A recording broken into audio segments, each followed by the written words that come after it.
but what do you think about the fact that like a lot of schools have only one, like they go to a school with all white children or they go to a school with all African American children, like we're not really having mixed schools.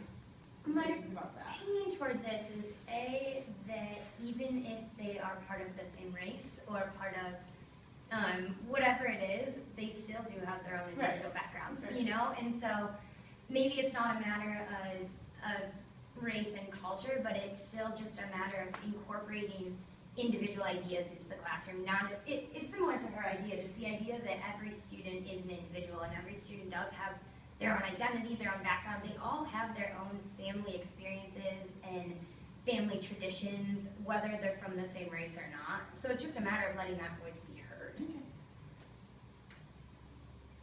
I kind of want to follow up on that, if that's okay. Yeah. You talked in your presentation about reasons why teachers might resist this notion, the anxieties that they feel, or the pressure to learn another language, or you know, if you teach in a school where there are 23 different people groups represented, how do you respond? Can you think of any reasons why students might resist culturally responsive teaching? I guess I hadn't really thought about that or researched it much, but I think that for one, a lot of people are afraid of showing who they really are. You know, they're afraid of talking about their traditions. They're afraid of talking about their experiences. They're afraid of being marginalized. And I did kind of look into that idea of the minority groups being marginalized, being set aside. And a lot of times I think that they kind of want to stay that way. They would like to be more hidden because they don't want their differences to be brought out. And I think that that could cause some resistance to it, and also just learning about other like cultures and languages might not really interest some of the other students. But I don't know, it's just a matter of the motivational level that will come out of it, you know, like just and using the more personalized stuff, using the more personalized journals and the where I'm from poems and activities such as these. Students aren't going to feel as much pressure to be talking to a classroom full of other students and saying, you know, this is what I do with my mom at home, or this is the language that I speak with my family. But when you put it through their writing, they're gonna be more apt to do it. They're gonna be more motivated to do it, and the teacher has so much to learn about them through those pieces. So.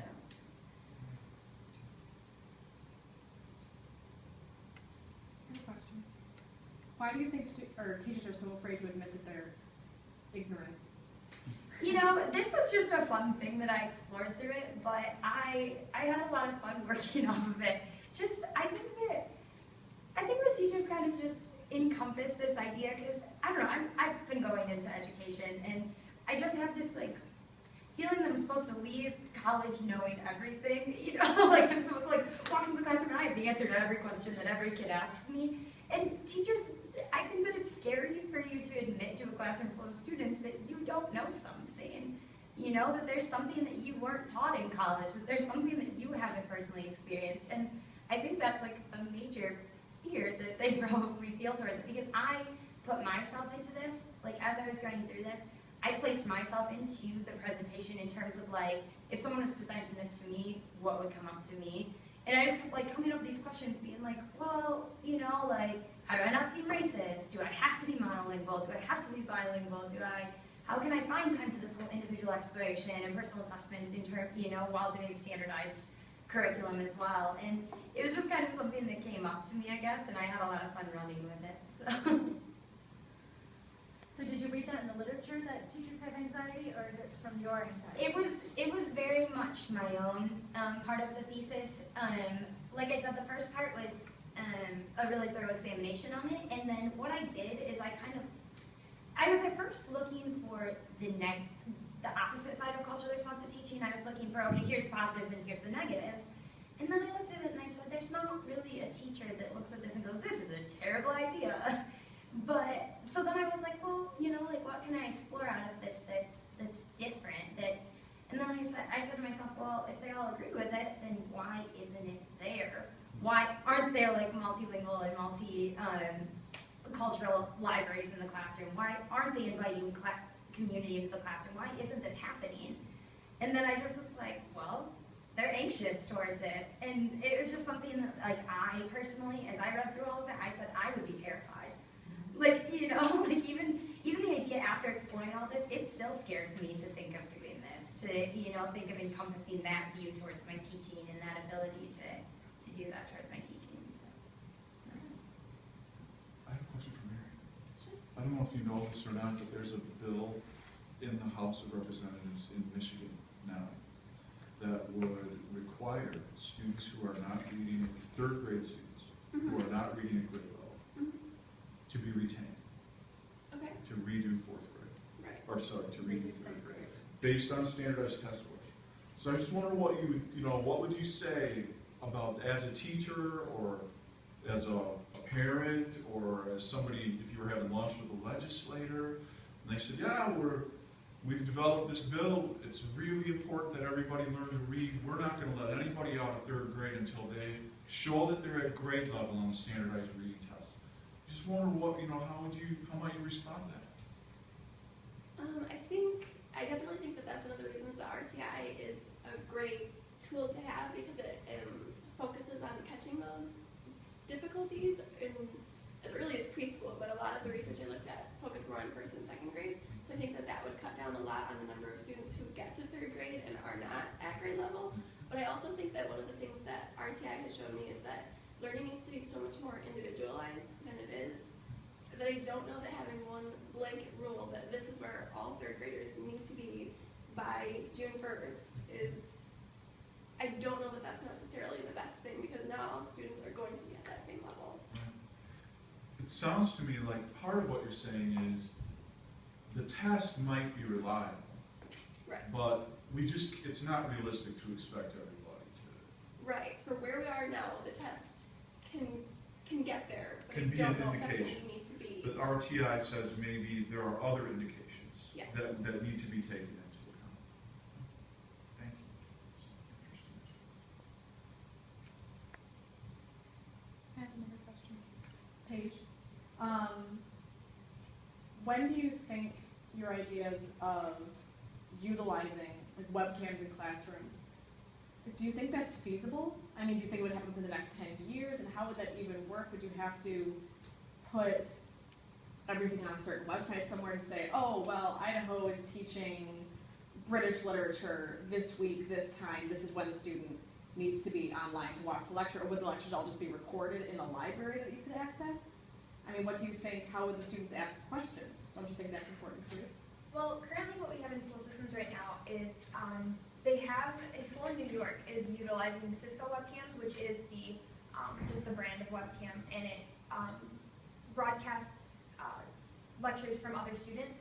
And what's kind of nice about that webcam is you can have a dialogue. The student can be typing responses in sort of like an instant messenger format that the teacher is now receiving, and then when there's a question time or a break in the class, the teacher can now look at those responses and or the questions and respond. Okay. And currently in education we have iPads. That's starting to happen where full schools are going textbook free, everything's on iPads, and it's really neat as long as it's implemented correctly. A lot of times in schools they're like, we're going to spend all this money on technology and we're not going to train our teachers to use it. We're not going to set any kind of limits or any sort of restrictions on it, and we're going to just let people go with it. And that doesn't work, because you need to have a strategy, you need to have a purpose in order to put it into place. So I could definitely say in the next 10 years we could have webcams, because we're starting to move toward that technology. And with technology and apps, Minecraft, the game that is based on building to accomplish tasks, actually has an education version where students use their lessons to then. Is it alright if I come in here and set my stuff up? Oh, no, can you wait? Oh, yeah, that's fine. I just didn't know if this Okay. is for your event or. Please shut the door, thank you. Sorry about that. It's okay. Minecraft game, it takes educational curriculum tasks, and students now need to solve problems that are related to the subject that they're learning order to move up in Minecraft. And what's really great about that kind of technology is you get an instant feedback. If you make a mistake or what you're trying to do doesn't work, you know instantly, and you can now build upon that to change your strategies. Whereas without technology, it's not exactly easy to do that. Well, your answer, your presentation and that answer are really interesting to me because from my perspective, what I see most often in schools is technology being used not to individualize, but to standardize. And one of the things that makes me a little nervous about your presentation, not about your presentation, which I thought was great, but about the information, I was like, there's a sense in which part of the way we can individualize is by removing the teacher from the process and maybe being more mechanized or more using more technology. And it's interesting because I think there are market forces at work that want everybody to buy their, and so everybody's doing the same thing. And with national curriculum and Common Core state standards, you're talking about technology in really exciting ways, individualized ways that would crush stereotypes.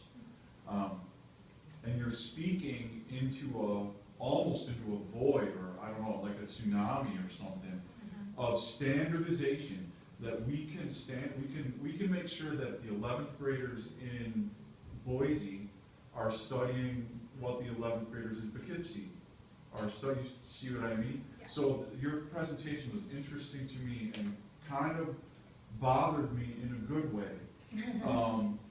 Because what I see, I do see the iPads, but what I see is everybody doing the same thing.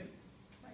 We're all going to pull it, right? You pull up the iPad, we're all going to do the same thing. And the other thing, the other just practical aspect of that is the iPads are often pulled out and then half of them don't work. So if we look at like how it took 5 minutes, right, to get this to work, that affected just our whole group, but 5 minutes per iPad for 10 that don't work, right? It wastes so much classroom time. Yeah. So, I mean, that's just a practical aspect.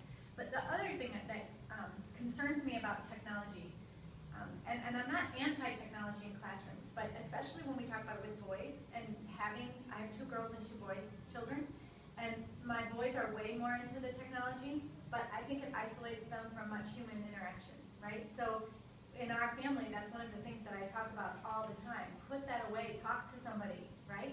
So if we do that in schools, one of the things that can happen in the classroom is all that social interaction.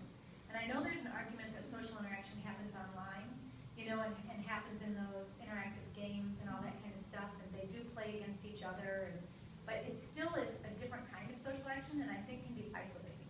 So I worry about that aspect. We only have time for one more question, and I'm going to steal it. Because I got to. Paige. Yes. Back to the issue of stereotypes, gender stereotypes, racial stereotypes, all the research on boys and literacy and things like that. What do you think needs to change in terms of teacher training to prepare us all? What, in other words, you take classes where people tell you this stuff, but no, maybe that doesn't take. What do you think we could do at the teacher training level that could actually make a difference out there in the ways we respond to boys, in the ways we respond to girls, or the gender continuum? I would say 3 things. The first is that the training needs to be updated. For example, we're currently in Grand Valley's College of Education. The problem is we're going to graduate next year and all of our training is already obsolete because the world changes so quickly. So teacher training needs to be constantly updated, needs to be constantly reevaluated to make sure that teachers are now fitting the new developments as they come out. Second, teachers should be introduced to the idea of multiple intelligences. Howard Gardner's whole theory of there's 9 different intelligences, and students can have all of them. Students can have all strong, some weak, and there's just a whole spectrum of intelligence. And I think that's something that in traditional teaching standards, it's lecture-based, it's notes, and there's so many other ways to teach, and that needs to be introduced to teachers. And finally, teachers need to be trained to be comfortable with change, because change can be scary sometimes. And I mean, our education system hasn't changed since the economic stability of the Industrial Revolution and the ideas of the Enlightenment. I I mean, nothing has changed since then. That's drastic, and so